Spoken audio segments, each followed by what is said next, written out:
Phone అంటే భయపడిపోతోంది Pakistan. Lebanon పరిణామాలని తలుచుకుంటోంది పాకిస్తాన్. ఫోన్ స్విచ్ ఆఫ్ చేసినా రీస్టార్ట్ చేసినా తప్పించుకోలేరు. సర్జికల్ స్ట్రైక్స్ కావు, ఈసారి డిజిటల్ స్ట్రైక్స్.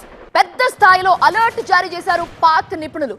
తూట పేల్చకుండానే, బాంబులు వేయకుండానే పాక్ ముష్కరులను తుదముట్టించేందుకు భారీ ప్లాన్ సిద్ధమైనట్లుగా పాక్ నిపుణులు పాక్ ని హెచ్చరిస్తున్నారు.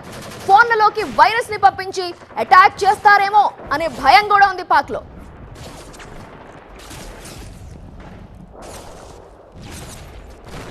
అవును, పాకిస్తాన్ ఐఎస్ఐ ఇచ్చిన మరో హింట్ ఫోన్ వైరస్. భారత్ కొన్ని రకాల సాఫ్ట్వేర్స్ ని పాకిస్తాన్ లో నక్కి ఉన్న ఉగ్రవాదుల ఫోన్ లోకి పంపుతోంది అనే భయం కూడా పట్టుకుంది వాళ్ళకి. భారత్ పంపుతున్న వైరస్ ని అడ్డుకోవాలంటే కొన్ని టిప్స్ కూడా చెప్పుకుంటూ వచ్చాడు ఆ పాకిస్తాన్ జర్నలిస్ట్. ఆర్మీ ఉగ్రవాదుల్ని అలర్ట్ చేసిన పాకిస్తాన్ జర్నలిస్ట్ ప్రతిరోజు గంట పాటు ఫోన్ స్విచ్ ఆఫ్ చేసి ఉంచాలి అంటున్నాడు. కనీసం రోజుకి 2 సార్లైనా రీస్టార్ట్ చేయాలట. రీస్టార్ట్ చేయకపోతే వైరస్ ఫోన్లోకి వస్తుంది అని పాక్ జర్నలిస్ట్ పాక్ వాళ్ళకి చెప్తున్నాడు.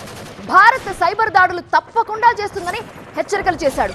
స్మార్ట్ ఫోన్ ని పలుసార్లు రీస్టార్ట్ చేయాలంటూ సూచించాడు ఆ జర్నలిస్ట్. మొసాద్ లాంటి దాడులకు పాల్పడుతుందని పాక్ ఇంటెలిజెన్స్ హెచ్చరికలు జారీ చేశారు.